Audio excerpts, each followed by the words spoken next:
Hello everyone, मैं मिथुन सिंह स्वागत करता हूं आप सभी का। आशा करता हूं आप सभी बहुत अच्छे होंगे। बिहार स्टेट पेपर 2 के सिलेबस को हम लोग देखेंगे और आपका जो सब्जेक्ट है वो है हिंदी। इससे पहले मैंने पेपर 1 यानी कि 9th-10th के सिलेबस को डिस्कस कर दिया है। आप प्लेलिस्ट में जाकर देख सकते हो, डिस्क्रिप्शन बॉक्स में भी आपको लिंक मिल जाएगा। तो फिलहाल हम लोग पेपर 2 यानी कि 11th-12th के हिंदी के पेपर को देखेंगे, जिसमें कि 150 मार्क्स का आपसे क्वेश्चन पूछा जाएगा, जिसमें कि 100 आपके सब्जेक्ट से क्वेश्चन पूछा जाएगा और 50 नंबर जो है टीचिंग आर्ट और जीके, जीएस, रीजनिंग, ईवीएस और मैथ से सवाल पूछे जाएंगे। तो चलिए सिलेबस को डिस्कस करते हैं हम लोग बिना किसी देर के। और ये देखो सिलेबस ओपन हो चुका है। वेट, ये ओपन नहीं हुआ, ये रहा पीडीएफ। जी हाँ, यहाँ से देख सकते हो आप। उच्च माध्यमिक पेपर 2 स्टेट 2023। सब्जेक्ट क्या रहेगा? हिंदी। पढ़ना क्या है? देखिए, हिंदी साहित्य का काल पढ़ना, जिसमें विभाजन और नामांकन शामिल है। आदिकाल, भक्तिकाल, रीतिकाल के जो प्रमुख प्रकृति है, रचनाकार हैं, उनके बारे में। आधुनिक काल में भारतेंदु युग, द्विवेदी युग और छायावादी, प्रगतिवाद, प्रयोगवाद और नई कविता के बारे में पढ़ना है। हिंदी गद्य की विविध विधाएं के लिए जो है आपको पढ़ना है कहानी, नाटक, उपन्यास, निबंध और आलोचना।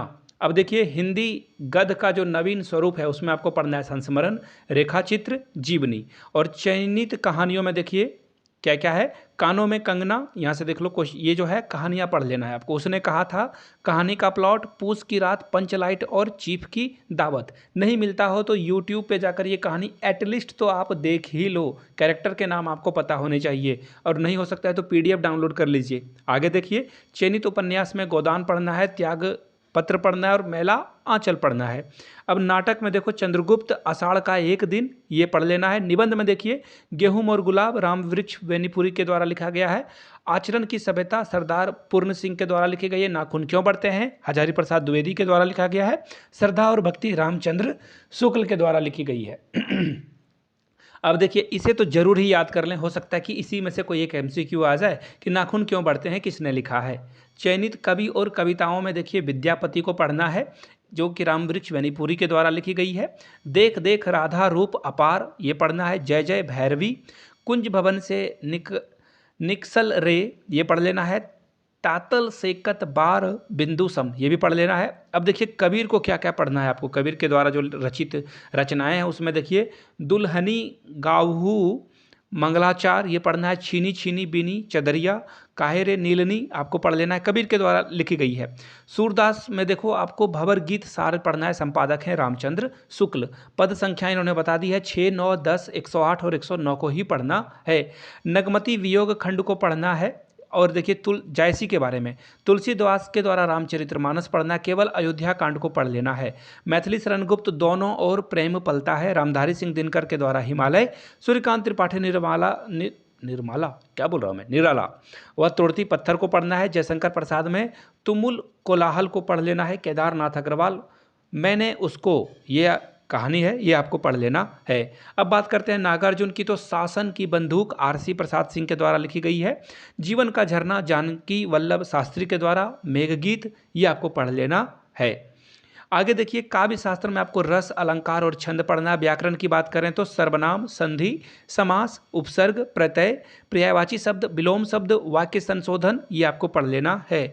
हिंदी की जो प्रमुख पत्र पत्रिकाएं हैं वो पढ़ लेना है, और जो रचनाओं को सम्मान मिला है वो पढ़ लेना है। राजभाषा और राष्ट्रभाषा, ये पढ़ लेना है। अब देखिए, कॉमन पेपर की बात करें तो 30 नंबर का आपका जो है 30 मार्क्स का आर्ट ऑफ टीचिंग पूछा जाएगा, जिसमें कि टीचिंग एंड लर्निंग यानी कि शिक्षण और अधिगम के क्या मतलब हैं, प्रोसेस क्या है और इसका क्या प्रकार है, ये पढ़ लेना है। Teaching objectivity and instructional objective, meaning, type and Bloom taxonomy. कुल मिलाकर बात है, ब्लूम टेक्सोनॉमी को पढ़ लेना है। और जो पढ़ाने के तौर तरीके हैं उस पर फोकस किया जा रहा है। पढ़ाने के तौर तरीके की बात करें तो टीचिंग मेथड में क्या क्या इसके फायदे नुकसान हैं, मेरिट डिमेरिट, ये आपको पढ़ लेना है। लेसन प्लान बनाने का फॉर्मेट क्या होता है, कितने मिनट का एक पीरियड होता है, ये सब आपको पढ़ लेने चाहिए। क्लास में कितने बच्चे बैठ सकते हैं, ये सब ध्यान में रखना चाहिए। माइक्रो टीचिंग यानी कि सूक्ष्म शिक्षण से भी सवाल पूछे जाएंगे। इफेक्टिव इकोसिस्टम ऑफ क्लासरूम यानी कि क्लासरूम का इन्वायरमेंट यानी कि वातावरण आप कैसे तैयार करोगे। टेक्स्ट बुक यानी कि पुस्तक और पुस्तकालय जो है आपका वो कैसा होना चाहिए। क्वालिटीज़ ऑफ टीचर यानी कि जो शिक्षक के गुण हैं वो क्या क्या होने चाहिए। अगला देखो, evolution and assessment for teachers, क्या बोल रहा हूँ मैं, लर्निंग, यानी कि पढ़ने के लिए जो है बच्चे का जो है आप असेसमेंट यानी कि उसका मूल्यांकन कैसे करोगे और कौन सी विधि सबसे अच्छी होती है, कौन कौन सी विधियों में क्या क्या खामियां हैं, क्या क्या खूबियां हैं, वो पढ़ लेना है। करिकुलम यानी कि पाठचर्या।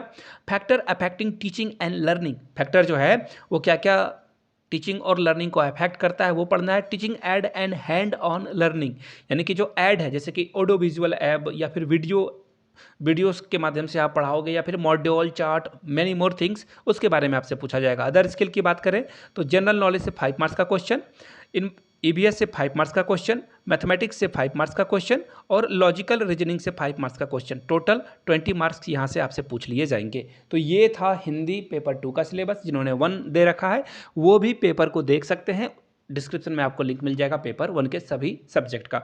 वीडियो यहाँ तक देख लिया, पसंद आया तो एक बार नीचे कमेंट सेक्शन में जय हिंद जरूर लिखें। वीडियो को यहाँ तक देखने के लिए आप सभी का बहुत बहुत शुक्रिया। Have a good day.